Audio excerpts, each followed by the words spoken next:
Good afternoon and namaste. I'm Nilu. I am a mom and a marriage and family therapist. I'm not a yogi, I'm a parent. And welcome to our Wednesday 1 p.m. time together for parents and for grandparents. And these are meditations for tolerance. This is a 10-week experiential journey for us that we can take together in sacred silence. We begin today our first week together with 1 minute of sacred silence in emptiness, in nothingness. And then we will take another minute and we will fill ourselves up with one singular thought. And the singular thought for today is, I tolerate silence. I tolerate silence. Once we have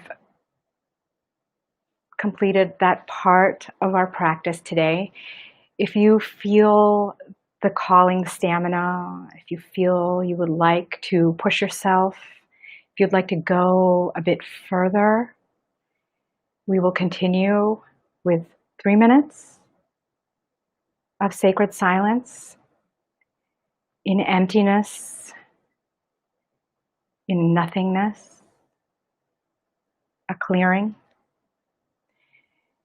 And then we will do 3 minutes of concentration and focus on one singular thought. And our singular thought for today is, I tolerate silence. I'm so glad that you have joined. And we will begin. Alex will ring for us the Tibetan singing bowl, and we will begin. We breathe in. We breathe out. And we go within.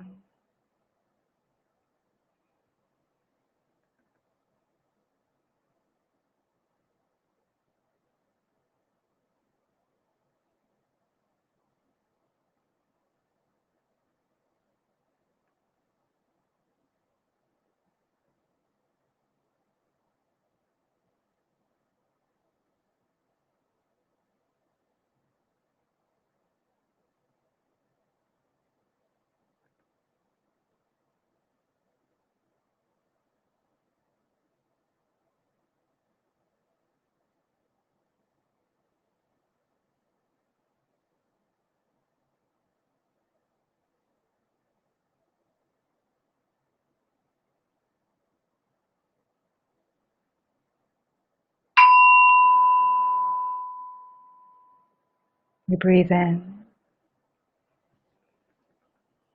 Breathe out. And we return to our space.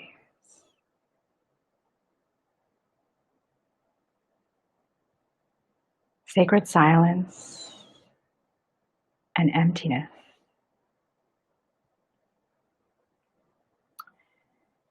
Next, we focus our attention on one singular thought. I tolerate silence.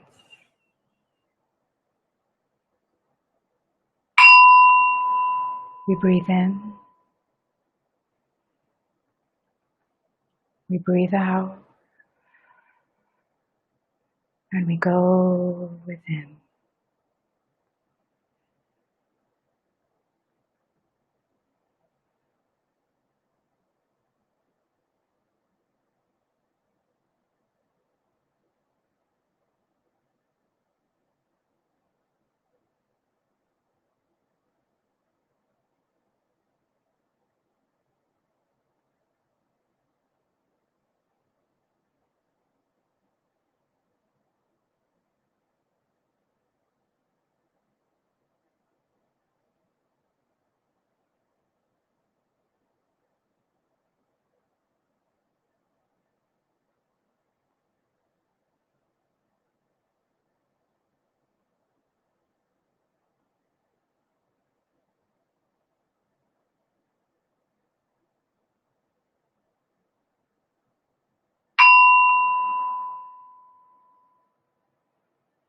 We breathe in,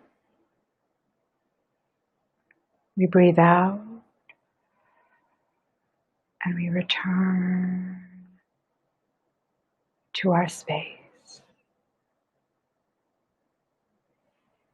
I'm all right. I'm not all right. These are our meditations on tolerance. If you would like to go further today, I invite you to sit together in sacred silence for 3 minutes, for emptying and being in nothingness. And then I invite you to fill up with one singular thought.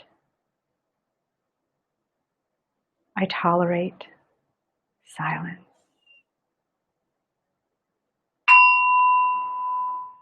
We breathe in, we breathe out, and we go within.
We breathe in, we breathe out, and we return to our space.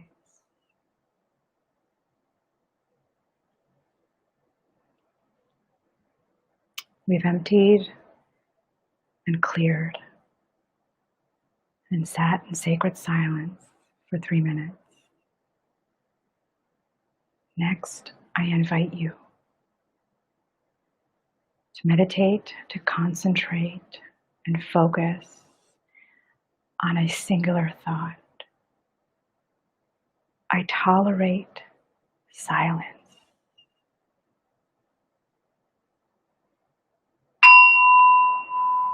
We breathe in, we breathe out, and we go within.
We breathe in,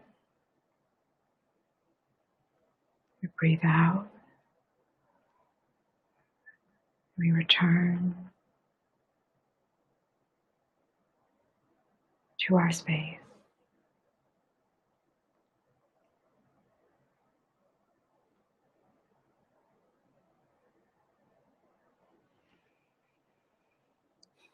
It's taking me a moment to return. I have returned. Alex, is there a question for today?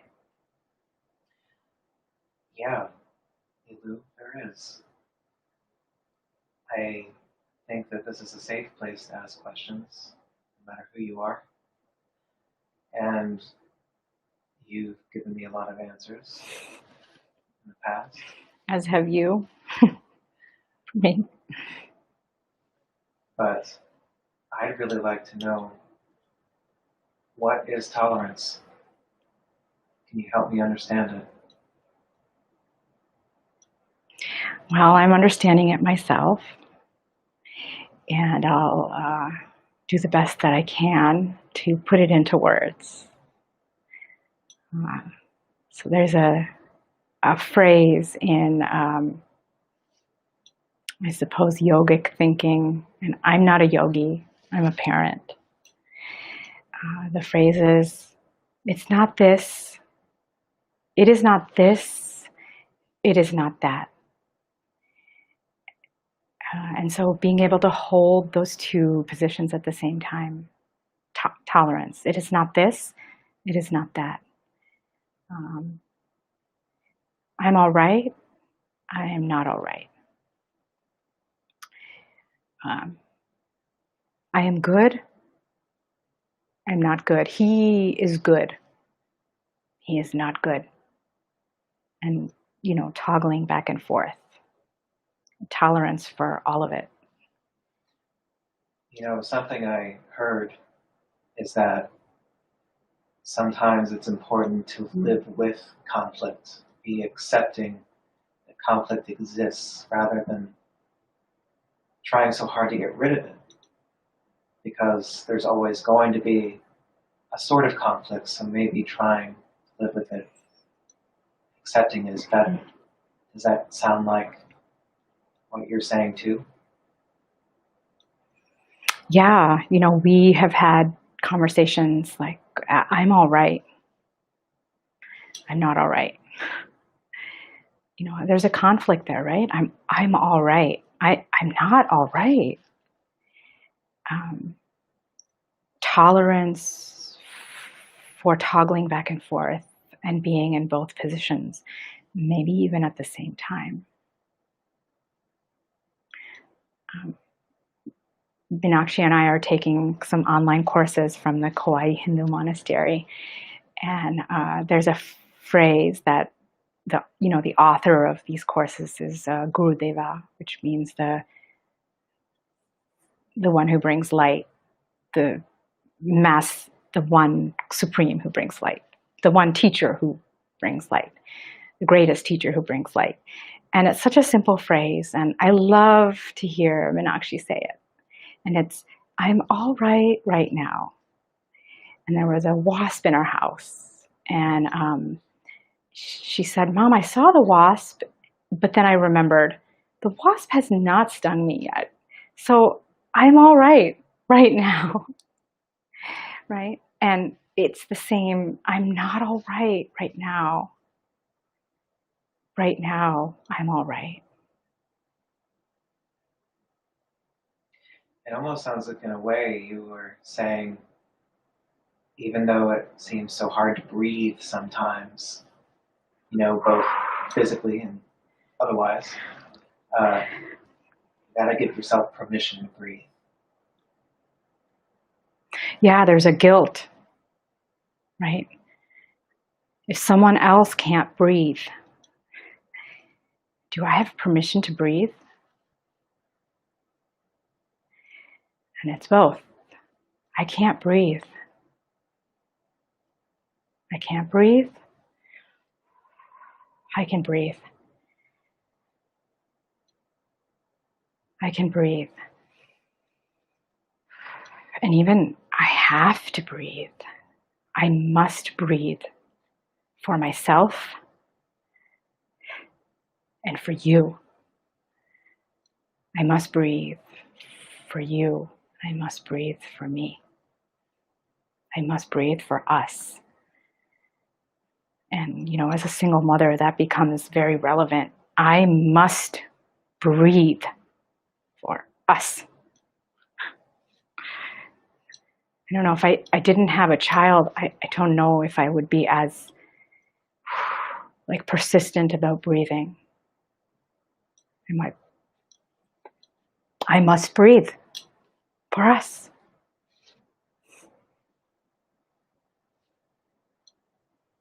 Mm-hmm. I'm all right now. I'm not all right now. The English is okay. I mean, I love the English language. I actually, not that it matters, but majored in English in college, American literature at that. But there's some things I don't know how to express in English. And so we will conclude our time together. I want to sing you a lullaby.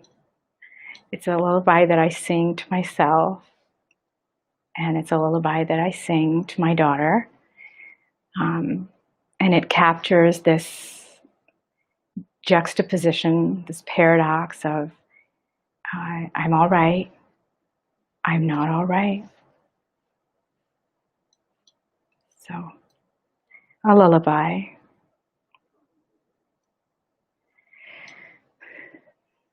Balma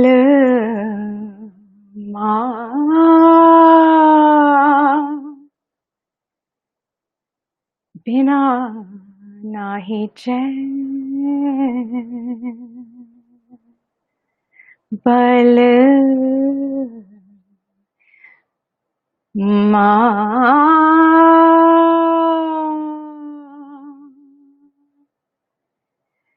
bina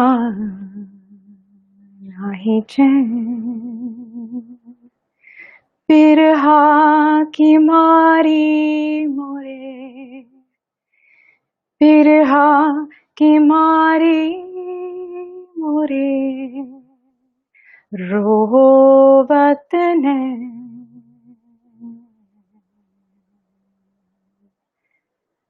बल माँ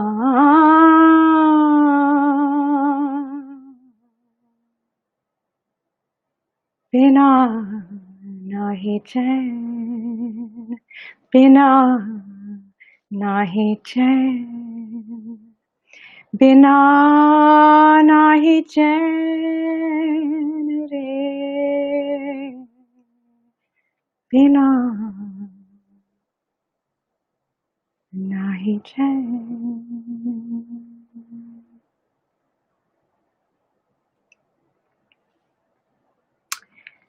I'm Nilu.